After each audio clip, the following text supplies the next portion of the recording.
بسم اللہ الرحمن الرحیم۔ پیارے دوستو السلام علیکم۔ فاتح بیت المقدس سلطان صلاح الدین ایوبی رحمۃ اللہ علیہ۔ تو اس کا مطلب یہ ہے کہ ہر 3 سال بعد تمہارا قبیلہ باہر سے خوبصورت لڑکی اغوا کر کے لاتا ہے۔ علی بن سفیان نے پوچھا، نہیں یہ غلط ہے؟ سودانی حبشی نے جواب دیا، 3 سال بعد صرف میلہ لگتا ہے۔ لڑکی کی قربانی 5 میلوں کے بعد یعنی ہر 15 سال بعد دی جاتی ہے۔ مشہور یہی ہے کہ ہر 3 سال بعد لڑکی قربان کی جاتی ہے۔ اس نے اپنے باپ کے حوالے سے وہ جگہ بتائی جہاں قربانی دی جاتی تھی۔ پروہت کو وہ دیوتا کا بیٹا کہتا تھا۔ جہاں میلہ لگتا تھا اس سے 1.5 میل دور جتنوں ایک پہاڑی علاقہ تھا جہاں جنگل بھی تھا، اور یہ علاقہ زیادہ وسیع اور عریض تھا۔ اس کے متعلق مشہور تھا کہ وہاں دیوتا رہتے ہیں اور ان کی خدمت کے لیے جن اور پریاں بھی رہتی ہیں۔ لوگ اس لیے یہ باتیں مانتے تھے کہ ہر طرف صحرا اور اس میں جزیرے کی طرح کچھ علاقہ پہاڑی اور سرسبز تھا جو قدرت کا ایک عجوبہ تھا۔ یہ دیوتاؤں کا مسکن یہی ہو سکتا تھا۔ اس علاقے میں فرعونوں کے وقتوں کے کھنڈر تھے۔ وہاں ایک جھیل بھی تھی جس میں چھوٹے مگرمچھ رہتے تھے۔ قبیلے کا کوئی آدمی سنگین جرم کرے تو اسے پروہت کے حوالے کر دیا جاتا تھا۔ پروہت اسے زندہ جھیل میں پھینک دیتا جہاں مگرمچھ اسے کھا جاتے تھے۔ پروہت انہی کھنڈروں میں رہتا تھا۔ وہاں بہت بڑا پتھر کا سر اور منہ تھا جس میں دیوتا رہتا تھا۔ ہر 15ویں سال کے آخری دنوں میں باہر سے ایک لڑکی اغوا کر کے لائی جاتی جو پروہت کے حوالے کر دی جاتی۔ پروہت لڑکی کو ایک پھول سنگھاتا تھا جس کی خوشبو سے لڑکی کے ذہن سے نکل جاتا تھا کہ وہ کیا تھی، کہاں سے آئی تھی اور اسے کون لایا تھا۔ اس پھول میں کوئی نشہ آور بو ڈالی جاتی تھی جس کے اثر سے وہ پروہت کو دیوتا اور اپنا خامد سمجھ دیتی تھی۔ اسے وہاں کی گندی چیزیں بھی خوبصورت دکھائی دیتی تھی۔ لڑکی کی قربانی انہی کھنڈرات میں دی جاتی تھی۔ لڑکی کو پروہت تہہ خانے میں اپنے ساتھ رکھتا۔ اس جگہ 4 مرد اور 4 خوبصورت لڑکیاں رہتی تھی۔ ان کے سوا اور کسی کو پہاڑوں کے اندر جانے کی اجازت نہیں تھی۔ لڑکی کو جب قربان گاہ پر لے جایا جاتا تو اسے احساس ہی نہیں ہوتا تھا کہ اس کی گردن کاٹ دی جائے گی۔ وہ فخر اور خوشی سے مرتی تھی۔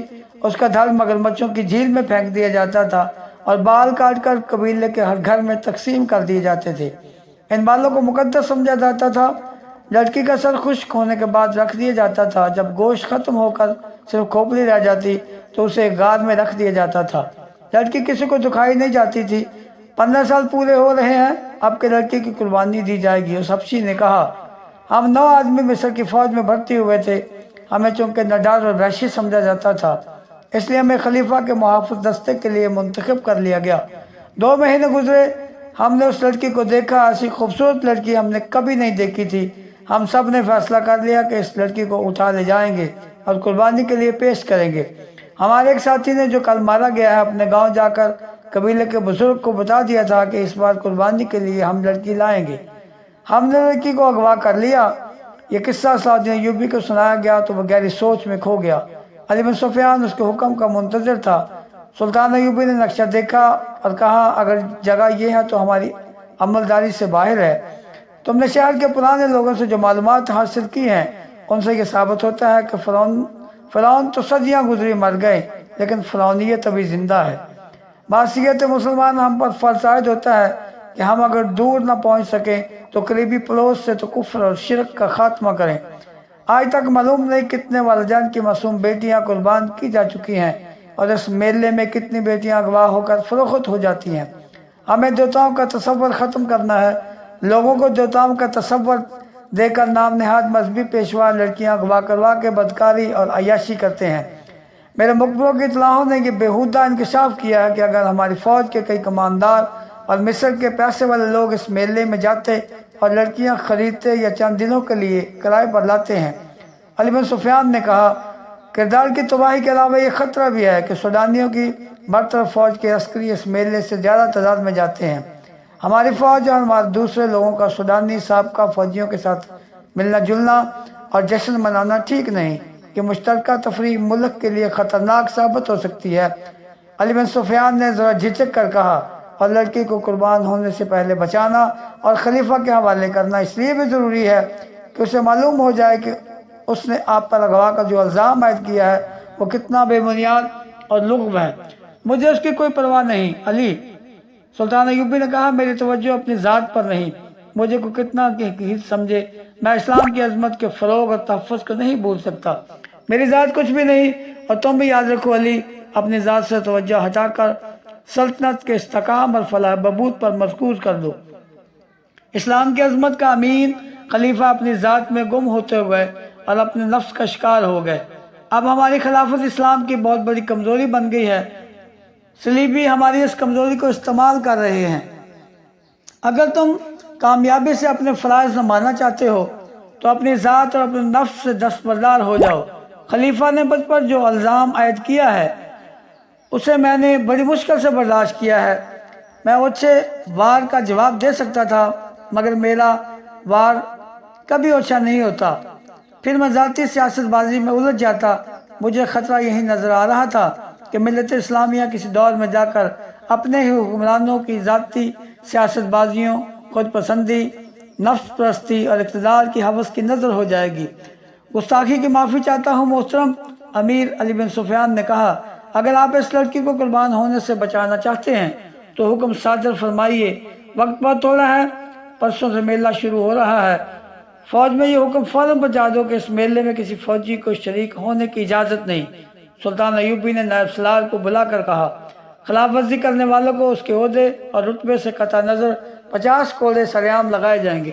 اس حکم کے بعد اسکیم بننے لگی۔ متعلقہ حکام کو سلطان ایوبی نے بلا لیا۔ اس نے سب سے کہا تھا کہ ہمارا مقصد صرف یہ ہے کہ اس طلسم کو توڑنا ہے، بلکہ یہ جگہ فرعونیت کی آخری نشانی معلوم ہوتی ہے۔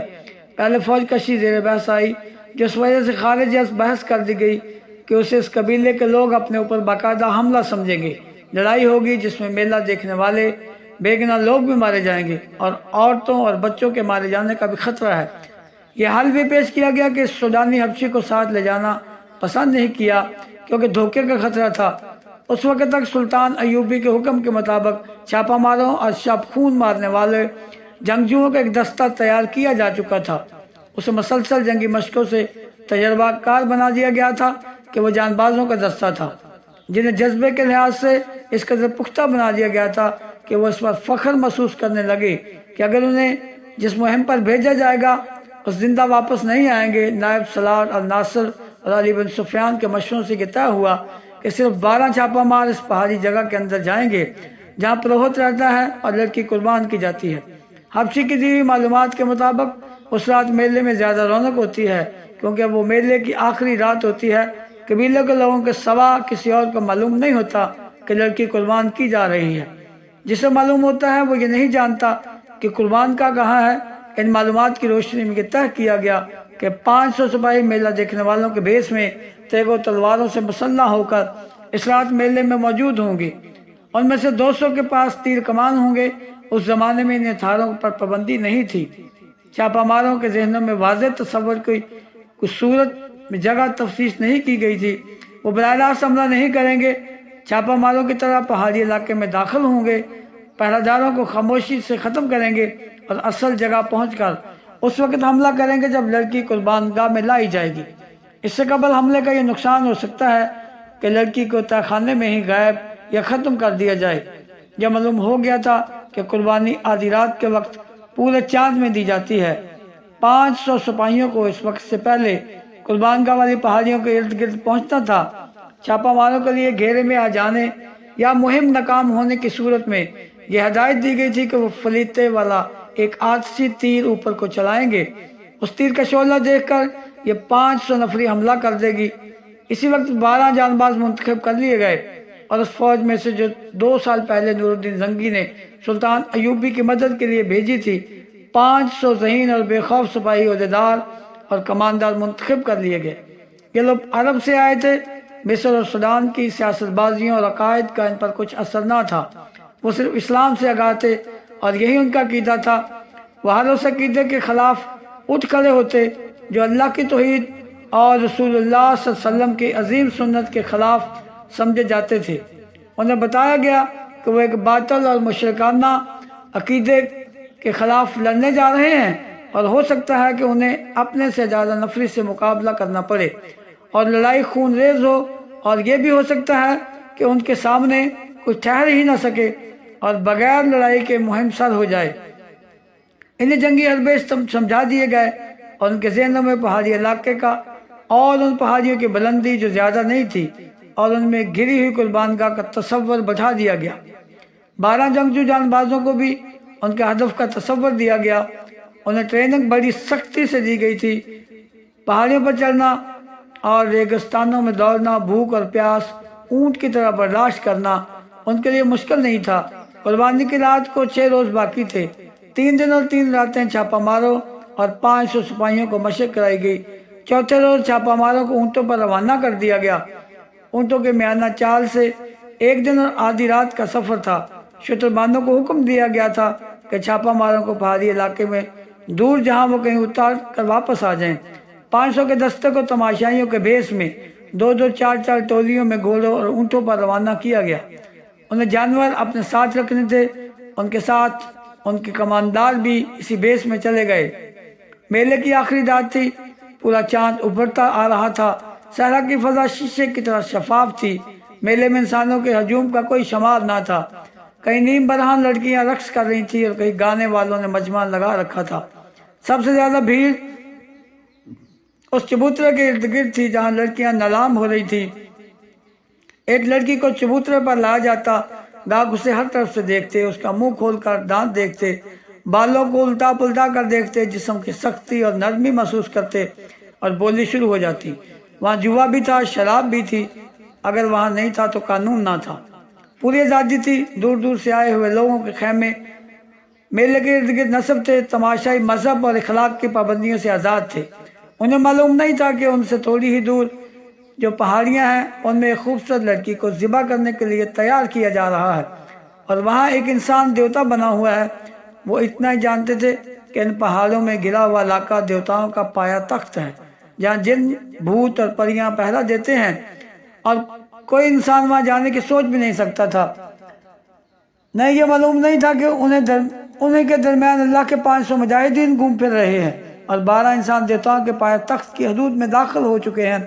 صلاح الدین ایوبی کے 12 چھاپہ ماروں کو بتایا گیا تھا کہ پہاڑوں کے اندرونی علاقوں میں داخل ہونے کا راستہ کہاں ہے، لیکن وہاں سے وہ داخل نہیں ہو سکتے تھے کیونکہ وہاں پہرے کا خطرہ تھا۔ انہیں بہت دشوار راستے سے اندر جانا تھا۔ انہیں بتایا گیا تھا کہ پہاڑوں کے ارد گرد کوئی انسان نہیں ہوگا، مگر وہاں انسان موجود تھے، جس کا مطلب یہ تھا کہ اس حبشی نے علی بن سفیان کو غلط بتایا تھا کہ اس علاقے کے ارد گرد کوئی پہرا نہیں ہوتا۔ پہاڑیوں کا خطہ 1 میل سے بھی لمبا نہیں تھا اور اسی قدر چوڑا تھا۔ وہ چونکہ تربیت یافتہ چھاپہ مار تھے، اس لیے وہ بکھر کر اور احتیاط سے آگے بڑھ رہے تھے۔ ایک چھاپہ مار کو اتفاق سے ایک درخت کے قریب ایک متحرک سایہ نظر آیا۔ چھاپہ مار چھپتا اور رینگتا اس کے عقب میں چلا گیا۔ قریب جا کر اس پر جھپٹ پڑا، اس کی گردن بازو کے شکنجے میں لے کر خنجر کی نوک اس کے دل پر رکھ دی۔ گردن ڈھیلی چھوڑ کر اس سے پوچھا گیا کہ تم یہاں کیا کر رہے ہو اور یہاں کس قسم کا پہرا ہے؟ وہ حبشی تھا۔ چھاپہ مار عربی بول رہا تھا جو حبشی سمجھ نہیں سکتا تھا۔ اتنے میں ایک اور چھاپہ مار آ گیا، اس نے بھی خنجر حبشی کے سینے پر رکھ دیا۔ انہوں نے اشاروں سے پوچھا تو حبشی کے اشاروں میں جواب دیا، جس سے شک ہوا تھا کہ یہاں پہرا موجود ہے۔ بس حبشی کی اشارہ کاٹ دی گئی اور چھاپہ مار اور زیادہ محتاط ہو کر آگے بڑھے۔ یک رخت جنگل آ گیا، آگے پہاڑی تھی، چاند اوپر اٹھتا آ رہا تھا، لیکن درختوں اور پہاڑیوں نے اندھیرا کر رکھا تھا۔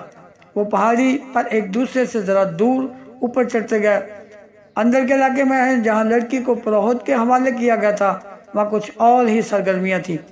پتھر کے سامنے چبوترے پر ایک قالین بچھا ہوا تھا، اس پر چوڑے پھل والی تلوار رکھی تھی۔ اس کے قریب ایک چوڑا برتن رکھا تھا اور قالین پر پھول بکھرے ہوئے تھے۔ اس کے قریب آگ جل رہی تھی۔ چبوترے کے چاروں کناروں پر دیے جلا کر چراغاں کیا گیا تھا۔ وہاں 4 لڑکیاں گھوم پھر رہی تھی۔ 4 حبشی بھی تھے جنہوں نے کندھوں سے ٹخنوں تک سفید چادریں لپیٹ رکھی تھی۔ ام عرارہ تہخانے میں پروہت کے ساتھ تھی۔ پروہت اس کے بالوں سے کھیل رہا تھا اور وہ مخمور آواز میں کہہ رہی تھی، میں انگوک کی ماں ہوں، تم انگوک کے باپ ہو۔ میرے بیٹے مصر اور سوڈان کے بادشاہ بنیں گے۔ میرا خون انہیں پلا دو، میرے لمبے لمبے سنہری بال ان کے گھروں میں رکھ دو۔ تم مجھ سے دور کیوں ہٹ رہ گئے ہو؟ میرے قریب آؤ۔ پروہت اس کے جسم پر تیل کی طرح کوئی چیز ملنے لگا انگوک غالباً اس قبیلے کا نام تھا۔ ایک عربی لڑکی کو نشے کے خمار نے اس قبیلے کی ماں اور پروہت کی بیوی بنا دیا تھا۔ وہ قربان ہونے کے لیے تیار ہو گئی تھی۔ پروہت آخری رسوم پوری کر رہا تھا۔ 12 چھاپا مار رات کے کیڑوں کی طرح رینگتے ہوئے پہاڑیوں پر چڑھتے اترتے اور ٹھوکریں کھاتے آ رہے تھے۔ بہت ہی دشوار گزار علاقہ تھا۔ بیشتر جھاڑیاں خاردار تھیں۔ چاند سر پر آ گیا تھا۔ انہیں درختوں میں سے روشنی کی کرنیں دکھائی دینے لگی۔ ان کرنوں میں انہیں ایک حبشی کھڑا نظر آیا جس کے ایک ہاتھ میں برچی اور دوسرے ہاتھ میں لمبوتری ڈھال تھی۔ وہ بھی دیوتاؤں کے پایا تخت کا پہرادار تھا۔ اسے خاموشی سے مارنا ضروری تھا۔ وہ ایسی جگہ کھڑا تھا جہاں اس پر عقب سے حملہ نہیں کیا جا سکتا۔ سامنے آمنے کا مقابلہ موضوع نہیں تھا۔ ایک چھاپا مار جھاڑیوں میں چھپ کر بیٹھ گیا۔ دوسرے نے اس کے سامنے ایک پتھر پھینکا جس نے گر کر اور لٹک کر آواز پیدا کی۔ حبشی بھٹکا اور اس طرف آیا۔ وہ جو ہی جھاڑی میں چھپے ہوئے چھاپا مار کے سامنے آیا، اس کی گردن ایک بازو کے شکنجے میں آ گئی اور ایک خنجر اس کے دل میں اتر گیا۔ چھاپا مار کچھ دیر وہاں رکے اور احتیاط سے آگے چل پڑے۔ عرارہ قربانی کے لیے تیار ہو چکی تھی۔ پروہت نے آخری بار اسے اپنے سینے سے لگایا اور اس کا ہاتھ تھام کر سیڑھیوں کی طرف چل پڑا۔ باہر کے 4 حبشی مردوں اور لڑکیوں کو پتھر کے سر اور چہرے کے منہ میں سے روشنی نظر آئی تو وہ منہ کے سامنے سجدے میں گر گئے۔ پروہت نے اپنی زبان میں ایک اعلان کیا اور پتھر کے منہ سے اتر آیا۔ عرارہ اس کے ساتھ تھی۔ اسے وہ قالین پر لے گیا۔ مرد اور لڑکیاں اس کے ارد گرد کھڑی ہو گئی۔ عرارہ نے عربی زبان میں کہا، میں انگوک کے بیٹوں اور بیٹیوں کے لیے اپنی گردن کٹوا رہی ہوں۔ میں ان کے گناہوں کا کفارہ ادا کر رہی ہوں۔ میری گردن کاٹ دو۔ میرا سر انگوک کے دیوتاؤں کے قدموں میں رکھ دو۔ دیوتا اس کے سر پر مصر اور سوڈان کا تاج رکھیں گے۔ تو دوستو، یہ تھی آج کی خوبصورت ویڈیو۔ اچھی لگے تو لائک کرنے کے بعد چینل کو سبسکرائب بھی کر دینا۔ بیل آئیکن کو دبا دیں تاکہ ہر نئی ویڈیو آپ تک سب سے پہلے پہنچ سکے۔ تو ملتے ہیں اگلی ویڈیو میں، تب تک کے لیے خدا حافظ۔